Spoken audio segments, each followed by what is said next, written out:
You should try marriage. చెప్పండి ఏమంటారు? ఒప్పుకుంటానండి. మీరు మీ యూనివర్స్ గ్రేట్, కానీ మీరు ఒకటి మిస్ అవుతున్నారు. మనం కలిసిన ప్రతిసారి సుందరి అనే పాట వచ్చేది. మరి ఇప్పుడు ఎక్కడ?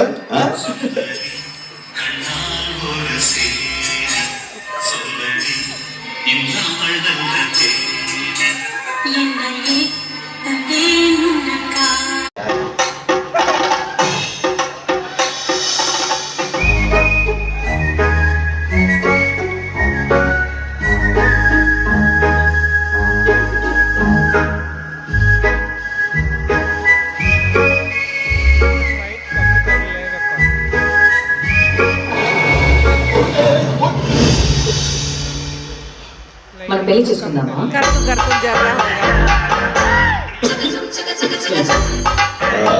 మనం కలిశాక మీరు నాతో మాట్లాడుతున్న మొదటి మాట ఇదే, పెళ్లి సరేంటండి. I believe in the universe. ఆ రోజు ఎంగేజ్మెంట్ లో